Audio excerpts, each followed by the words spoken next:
पश्यन्ति सूरयः दिवीव चक्षुराततं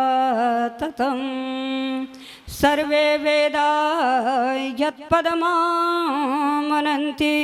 तपांसि सर्वाणि च यद्वदन्ति यदिच्छन्तो ब्रह्मचर्यं चरन्ति तत्ते पदं संग्रहेण ब्रवीमि ओमित्येतत्। आप संस्कार के विषय में बात सुन रहे हैं।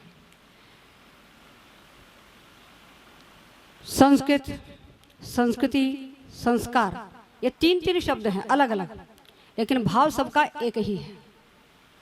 संस्कृत, उसका भी अर्थ वही है, क्योंकि तीनों शब्दों में भाव प्रत्यय ही है। करना, अच्छा करना, संस्कृति का अर्थ भी वही है जो अच्छा किया गया है, और संस्कार का भी मतलब वही है जो अच्छा करना है। अच्छा अर्थ किसका हुआ? सम का, समकार।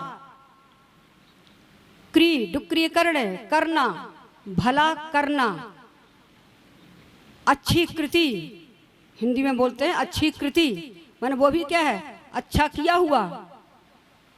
संस्कृत क्री धातु उसमें भी है, वहाँ तीन प्रत्यय है संस्कृति में, यहाँ पर ता प्रत्यय है, संस्कार में घय प्रत्यय है।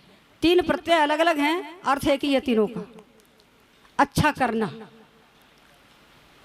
अच्छा करना किस लिए आवश्यक है? अच्छा करना क्यों आवश्यक है? व्यक्ति के लिए, स्वयं के लिए, परिवार के लिए, समाज के लिए अच्छा किया जाना चाहिए। संस्कार कितने होते हैं आप जानते हैं? सभी जानते हैं संस्कार कितने हैं? 16 संस्कार हैं। महर्षि दयानंद से पहले दुनिया में 61, 87, 57 जो जिसने चाहा वैसे संस्कार बना दिए थे। लेकिन समाज में जो संस्कार हो रहे थे वो संस्कार कैसे हो रहे थे? केवल 4-5, नामकरण, उपनयन, विवाह संस्कार और एक गोद भराई, बस, जिसको सीमंतोन्नयन कहते हैं। ये 4 संस्कार ही पूरे समाज में फैले हुए थे। पुस्तकों में तो बहुत बड़े बड़े लिखे हुए थे, लेकिन सबको छांट करके महर्षि दयानंद ने 16 संस्कार सुनिश्चित किए। संस्कार विधि यह है, संभवतः आपने देखी नहीं होगी बहुत से लोगों ने। ये संस्कार विधि है, इसमें लिखे हुए हैं, सबको काट छांट करके महर्षि दयानंद ने इसमें लिख दिए हैं। 16 संस्कार, पहला होता है गर्भाधान, पुंसमन, सीमंतोन्नयन, उसके बाद होता है जात कर्म, नामकरण, फिर उसके बाद होता है निष्क्रमण, अन्नप्राशन, मुंडन, कर्णवेद, उपनयन, वेदारंभ, समावर्तन, विवाह, वानप्रस्थ, संन्यास और अंतिम संस्कार है अंत्येष्टि। अंत में भी इष्टि ही करनी है, याग पूर्वक। समिधाएं तो लग गई, चयन कर दिया गया, फिर समिधा रख दी गई हैं, उसमें सामग्री और घी उसमें भी डाला जा रहा है मंत्रों के साथ। तो ये 16 संस्कार करने हैं। इसमें से 3 संस्कार पहले ही हो गए। ये करने क्यों हैं? जात कर्म संस्कार समाज में नहीं था। उत्पन्न होने पर केवल एक प्रवाद था सूतक का, जो प्रातःकाल मैंने बात कही, एक प्रवाद मात्र था सूतक का, कि सूतक हो गया। संस्कार नहीं था। संस्कार की आवश्यकता क्यों? ध्यान दीजिएगा, जो जात कर्म संस्कार हो रहा है, प्रारंभ हो रहा है, कान में ओम कहा जा रहा है, ओम, जिह्वा पर लिखा जा रहा है वेदोसी। हमारे समाज में बहुत से लोग ऐसे हैं जो ईश्वर को नहीं मानते हैं और ये समझते हैं कि ईश्वर को मानना मेरी वृद्ध माता का है, मेरी दादी का है, मेरा नहीं है। और बहू और बेटे आए वो भी ये समझते हैं कि ये कार्य मेरा नहीं है, ईश्वर का नाम लेना, ये मेरी माँ का ही काम है, मेरे पिता का काम है। अब हर कोई ये सोच रहा है, आगे से आगे सब लोग यही सोचते चले जा रहे हैं, अपना काम कोई नहीं समझ रहा है। समझ क्यों नहीं रहा है? संस्कार करने दो प्रकार से हैं, समझ गए आप? दो प्रकार से संस्कार करने हैं। दो प्रकार कौन से हैं? एक तो शिक्षा है और एक दवा है। शिक्षा और दवा, औषधि कह दीजिए उसको, इसके द्वारा करना है। तो हमने शिक्षा दी ही नहीं, बच्चे को उत्पन्न होते ही हमने कान में कह दिया ओम। माने क्या? कि ईश्वर भक्त बनना है। ईश्वर ने तुम्हें उत्पन्न किया है, ईश्वर के बिना तुम उत्पन्न नहीं हुए हो। अंदर क्या हो रहा है किसी को क्या पता? अगर पता होता तो अल्ट्रासाउंड तो नहीं होता, किया जाता नहीं होता। तो नहीं पता है माता पिता को, और वेदों से जो लिख दिया तुम्हें विद्य बनना है, विद्यजन है, विद्य विचारण है, सत्तावान बनना है, विचारवान बनना है, ज्ञानवान बनना है, ऐश्वर्य वाला बनना है, सब कुछ बनना है। लिखा गया वेदों से तुम्हें ज्ञानवान बनना है। तो ज्ञानवान बनना ये पहली शिक्षा दे दी गई है। आप सोचेंगे छोटे से बालक को क्या पता क्या करना है मुझे भाई? आप छोटे से बालक के सामने आंख कड़ी करके देखिए, रो पड़ेगा, पता लग रहा है उसे। ऐसा नहीं है कि नहीं पता लगता है, पता लगता है उसको, सब कुछ पता लगता है, किया जाना चाहिए। आज हमने ये सिखाया नहीं उसको कि ज्ञानवान बनना है और ईश्वर भक्त बनना है, ईश्वर को कभी भी जीवन में भूलना नहीं है। आज व्यक्ति को चोरी करने में कोई डर नहीं है, वो जानता ही नहीं ईश्वर को मुझे देख रहा है, सर्वव्यापक है, जो भी किया जा रहा है वो देख रहा है।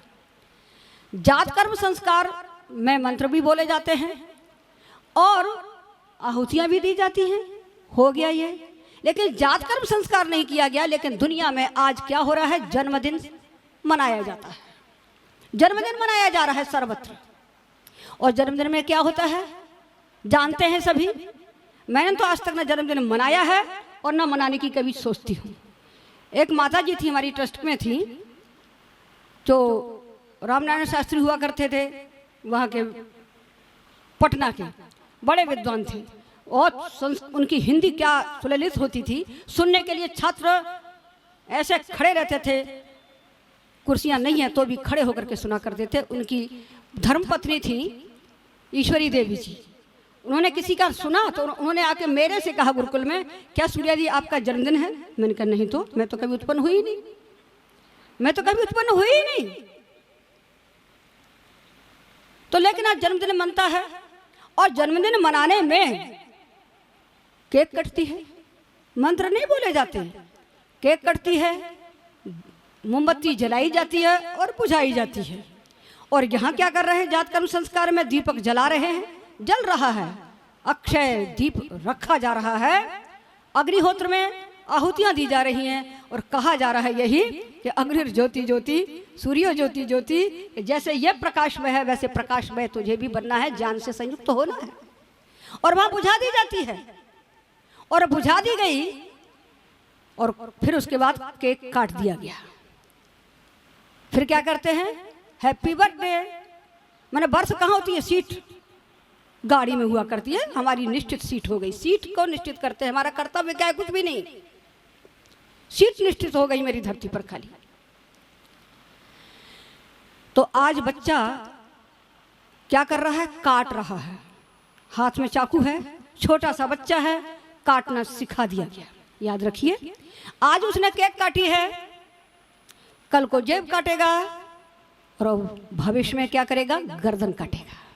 यही समाज में हो रहा है। जात कर्म संस्कार नहीं किया आपने किया क्या? जन्मदिन मनाया है, उसको पता भी नहीं है जन्मदिन मनाने का मतलब क्या है, क्या शुभ काम किए, क्या उत्तम काम किया जिसके लिए जन्मदिन मनाया जा रहा है। कुछ तो उत्तम काम होना चाहिए थे ना, पर उत्तम काम कोई भी नहीं है जीवन में, जन्मदिन मना। और तो और फिर उसके बाद जो उसके फ्रेंड्स हैं, गिफ्ट चाहिए। आपको माता पिता खाने का प्रबंध कर रहे हैं, उत्तम भोजन दे रहे हैं, उत्तम वस्त्र दे रहे हैं, पढ़ाई की पूरी कीमत दे रहे हैं, ये कम है क्या? उसके बाद भी यही है कि आप मेरे को मानते नहीं हो तभी नहीं दे रहे हो। ऐसा दें कैसे? देखो तो सही क्या संस्कार दे रहे हैं कि लेना लेना लेना। देने की बात नहीं सिखाई, देने की बात सिखाई होती तो कभी ऐसा नहीं होता। कभी सोच में भी नहीं है कि माता पिता हमारे साथ कर रहे हैं, और वही बच्चे आज उन माता पिता को छोड़ करके चले जा रहे हैं जिनका कि जन्मदिन मनाया गया है। वही बच्चे हैं, सोचिएगा इस बात को। आगे बहुत से कर्म हुए, तो ये संस्कार होते हैं, 3 प्रकार के होते हैं, ध्यान रखिएगा। 3 प्रकार है इसमें। एक तो है दोष मार्जन, दूसरा है हीनांग पूर्ति, तीसरा है अतिशयाधान।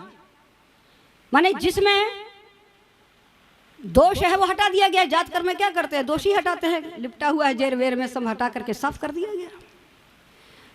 और इससे पहले जो हुए संस्कार, अतिशयाधान भी था, दोष मार्जन भी था, गर्भाधान। उसके बाद जो पुंसवन सीमंतोनयन किए गए वो अतिशयाधान थे। जो नहीं है, जो था उसको और गुणवत्ता कर दी गई। माता पिता में क्या दोष है वो भी हटाया गया। कहीं राग द्वेष उससे युक्त न हो, सब शिक्षा दी जाती है, सब कुछ किया जाता है। गर्भाधान संस्कार सबको करके किया जा रहा है, याद करिएगा। और आज जो लावारिस बच्चे पड़े हैं वो कौन से हैं? गर्भाधान संस्कार करके किए गए होते तो वो फेंके जाते क्या? समाज दूषित होता क्या? या अनाथालय चलते क्या? नहीं चलते। ये हम संस्कारों के अभाव में ऐसा काम कर रहे हैं। इसको सोचेंगे आप लोग सभी कि क्या हो रहा है, संस्कार करने क्यों जरूरी है? समाज को सुधारने के लिए, समाज से विकृति हटाने के लिए इन संस्कारों की आवश्यकता है। कर्णवेद हो रहा है, नामकरण हो गया। नाम की बात चर्चा सुन रहे थे। नाम क्यों? अभिप्रायकम नाम हो, माने जो काम करवाना चाहते हैं बच्चे से वो नाम रखिए। खंजाटी मंजाटी पता नहीं क्या रख दिया जाता है, जिसका कोई उद्देश्य नहीं है, कोई काम नहीं है। भिखारी राम, माने भिखारी राम का मतलब क्या? भाई भीख मांगेगा कि सारे दिन क्या करेगा? कैसे कैसे नाम रखे? अभिप्राय के नाम रखे चाहिए। और नाम का जो उच्चारण होता है उसका प्रभाव पड़ता है निश्चित रूप से। उससे देख लीजिए, अभी किसी बालक को कह दिया बड़े दुष्ट हो, नामित शब्द ही तो कहा गया है, दुष्ट हो संज्ञा की गई, लेकिन एकदम लाल पीला हो जाता है। भाव पड़े, नाम का जो सार्थक नाम है रखने से भी भाव बनते हैं और वैसा उदात्त व्यक्ति बनता है। नाम अच्छा होना चाहिए, बिना अर्थ के नाम नहीं रख देना चाहिए, जो चाहते हैं वो रखना चाहिए। नामकरण, और नामकरण के बाद फिर हम करते हैं निष्क्रमण कर देते हैं बच्चे का, निकाल करके दिखाते हैं लोगों को ये है लायक बन गया, सूर्य चांद की रोशनी को सहने के लायक बन गया है, हवा को खाने के लायक बन चुका है बच्चा। आज तो हॉस्पिटल में पैदा होते हैं वैसे तो, नहीं तो पहले बच्चा पैदा होता अंधेरे में रखा जाता था, अंधेरे में रख करके वहाँ पे दिया जलाया जाता था। वो किस लिए? कि इसके नेत्रों में जो बाहर की ज्योति है बड़ी तेज ना पड़ जाए और आंखें हमेशा उसकी स्वस्थ रहें। आज तो पैदा होते ही चश्मा लग जाता है, लगाना पड़ता है। तरीके बदल गए हैं, इसलिए तरीके बदले हुए हैं, इसलिए ऐसा होता है। उपनयन होना है आगे, निष्क्रमण बाकी बहुत सारे हैं, एक को गिनाना भी कठिन है, समय की सीमा में है। हम विवाह करते हैं, उपनयन करते हैं। उपनयन में आज समाज दोषों से ग्रस्त है। कोई स्कूल में जाइए, किसी कॉलेज में जाइए, कोई स्वच्छ पवित्र हो, बड़ा कठिन है। और आगे पीएचडी की जाती है, वहाँ के छात्र करने वाले बालिकाएं हो तो उनका जीवन कितना दूभर होता है, ये तो वहाँ के लोग ही जानते हैं, कौन सा वहाँ कारोबार हो जाता है। लेकिन एक आश्रम में पढ़ने आता है जब ब्रह्मचारी, तो ये कहता है ब्रह्मचर्यम आगामो, मैं ब्रह्मचर्य को प्राप्त करूं। और ब्रह्मचारी आसान और ब्रह्मचारी आसानी, ब्रह्मचारी बनूं, ब्रह्मचर्य को प्राप्त करूं, मैंने वेद को प्राप्त करूं, परमात्मा की जो भक्ति है उसको प्राप्त करूं, परमात्मा के स्वरूप को प्राप्त करूं। पहले अथॉरिटी है, यहाँ तो कुछ नहीं है, वो तो अपने स्वरूप को लेकर घूम रहा है समाज में आज का बच्चा। जो शिक्षा है वो नहीं दिया गया, अनुशासन हम वहीं से सीखते हैं, माता पिता अनुशासन नहीं सिखा सकते, ये आचार्य अनुशासन सिखा सकता है, याद रखिएगा इस बात को। लेकिन आप तो अपना काम बढ़ा करके घूम रहे हैं, आचार्य के पास न भेज के अपने घर में ही बच्चों को रखे हुए हैं और अपना ही काम बढ़ा करके बैठे हुए हैं और उसी में ही रहते हैं, समाज का काम नहीं कर पाते हम। बच्चों को जो रखेगा अपने पास रखेगा, गुरुकुल में नहीं भेजेगा वो समाज का काम नहीं कर सकता। यह भी एक अपराध है। हमको समाज का काम करना चाहिए। विवाह संस्कार हो रहा है, किस लिए हो रहा है जी? आहुतियाँ दी गई, माने प्रधान होम के बाद जो आहुतियाँ दी गई, किसकी सबसे पहले आहुति दी जाती है? उसके बाद माने प्रधान होम की 5 आहुतियाँ दी गई, वो पंचयज्ञ करने के लिए दी गई कि 5 यज्ञ आपको करने हैं। उसके बाद उसके बाद आहुति दी जाती है राष्ट्रभृत, राष्ट्र के लिए तैयार होंगे हम। राष्ट्र के लिए कौन पति पत्नी सोचते हैं कि राष्ट्र के लिए? यहाँ तो आज विवाह होता है, कल क्या होता है? कहाँ जाने के लिए? वही हनीमून के लिए जाने के लिए तैयार होते हैं पहले ही। राष्ट्र के लिए कौन सोच रहा है? कहाँ करते हैं? तो ये शिक्षा ही नहीं है तो कैसे काम करेंगे? विवाह संस्कार में शिक्षा है, माने 25 वर्ष की शिक्षा दी जा रही है 4 घंटे में। 4 घंटे की पाठशाला, वो विवाह संस्कार क्या है? पाठशाला होती है, बताया जाता है कैसे जीना और कैसे रहना है। मवेयम पोष्या कहा ही नहीं, तो इसलिए हम कहा दहेज के लिए लड़ते रहते हैं, झगड़ते रहते हैं और पहले से तय करके रख लेते हैं। लेकिन ये कोई नहीं पूछता है दहेज के अंदर में क्या। विवाह संस्कार की भी चर्चा चल रही थी। विवाह संस्कार किनका होना चाहिए? वेदाधीत जो लोग हों उनका ही हो। वेदानाधीत वेद हुआ वेदम चापी यथाक्रमम अभिलिप्त ब्रह्मचर्यो गृहस्थ आश्रमम आश्रमित। माने जिसने 4 वेद पढ़े हो, जिसने 2 वेद पढ़े हो, जिसने 3 वेद पढ़े हो, कुछ नहीं हो तो कुव्या थोड़ा सा अंश पढ़ा हो, उसका विवाह होना चाहिए। विवाह कहाँ शर्त है? ये तो कोई शर्त नहीं विवाह की कि वेद पढ़ा आना चाहिए, ये शर्त होनी चाहिए। पर ऐसा नहीं होता है, हम कर लेते हैं। ममेयम पोष्या का भाव ही नहीं होता है, कुछ भी कर रहे हैं। आज तलाक किस बात से हो रहा है? अविश्वास से हो रहा है, क्योंकि वो भी किसी के साथ लगा हुआ है, दूसरा भी किसी के साथ लगा हुआ है। लगे होने के कारण से क्या है?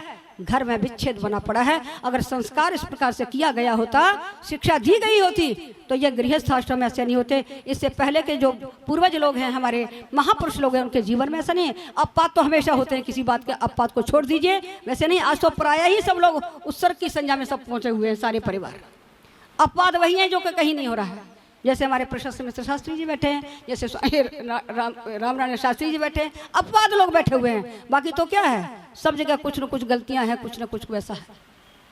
तो इस प्रकार से विवाह संस्कार इत्यादि करते हैं। तो हमको ये शिक्षा और औषधि के द्वारा करना चाहिए। अपने आत्मबल को, सबको ठीक को बनाना चाहिए, समाज को ठीक करना चाहिए। अगर ये किया जाएगा, संस्कार किए जाएंगे, तो ही अच्छा कार्य होगा। अन्यथा समाज सुधरेगा नहीं, परिवार सुधरेगा नहीं, व्यक्ति भी हमेशा दोषों से परिपूर्ण रहेगा। हम व्यक्ति को अच्छा बनाना चाहते हैं, राष्ट्रभक्त बनाना चाहते हैं, देशभक्त बनाना चाहते हैं और मातृ भक्त बनाना चाहते हैं, ईश्वर भक्त बनाना चाहते हैं, तो संस्कारों से युक्त करना ही चाहिए। ये क्रियाएं हैं, जैसा कि तंत्र वात्रकार ने कहा है, योग्यताम तो आदधाना क्रिया संस्कारा उच्यन्ते। जिनके द्वारा योग्यता धारण कराई जाती है वो क्रियाएं संस्कार कही जाती हैं। और वो क्रियाएं शिक्षा के द्वारा, पढ़ाने के द्वारा, औषधि सेवन के द्वारा की जाती हैं। इनको करते हुए अपने जीवन को उत्तम बनाएं। ओम।